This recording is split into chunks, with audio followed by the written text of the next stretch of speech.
నిజమైన ప్రేమలో ఉండే మొట్టమొదటి క్వాలిటీ ఏంటంటే మారిపోదు. పరిస్థితులు మారిపోయినా నిజమైన ప్రేమ, perfect love will never change. రెండవదిగా నిజమైన ప్రేమలో ఉండే లక్షణం ఏంటంటే ట్రూ లవ్ ఇస్ సెల్ఫ్లెస్. నిజమైన ప్రేమలో స్వార్థము ఉండదు. ఈ రోజుల్లో చూడండి, ఎవరైనా ప్రేమించారంటే దానికి ఏదో ఒక కారణము ఉండాలి. ఖచ్చితంగా కారణం ఉంటే ప్రేమిస్తారు. అందంగా ఉంటే నీ అందాన్ని బట్టి ప్రేమిస్తున్నాను, లేదంటే డబ్బు ఉంటే డబ్బును బట్టి ప్రేమ, ఎక్కడ లేని ప్రేమ పొంగుకొని, అదే డబ్బు లేని, ఎలాంటి ఫ్యామిలీ బ్యాక్గ్రౌండ్ లేని, చదువు లేని, ఏమి లేని అమ్మాయిని ఎవరైనా ప్రేమిస్తారండి? అబ్బాయిని కానీ చెప్పండి. అంటే నిజానికి మనుషులు ఈ రోజుల్లో కొన్ని కారణాలను బట్టి, కొన్ని ప్రయోజనాలను ఆశించి స్వార్థపూరితంగా ప్రేమిస్తా ఉన్నారు. కానీ నిజమైన ప్రేమలో స్వార్థము ఉండదు. మూడవదిగా నిజమైన ప్రేమ స్వచ్ఛంగా ఉండాలి, ప్యూర్. ఈ రోజుల్లో ప్యూరిటీ తగ్గిపోయింది, అంత కల్తీ. ప్రేమలు కూడా కల్తీ అయిపోతా ఉన్నాయి. ప్రేమల్లో కూడా కల్మషము దాగి ఉంటా ఉంది.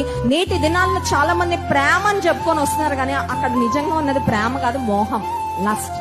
లస్ట్ అంటే ఏంటంటే నిన్ను ప్యూర్ హార్ట్ తో ప్రేమించరు, కానీ నీ శరీరాన్ని ప్రేమించి వస్తారు నీ దగ్గరికి. కొన్ని ఆశలు లేదంటే కొన్ని కోరికలు నెరవేర్చు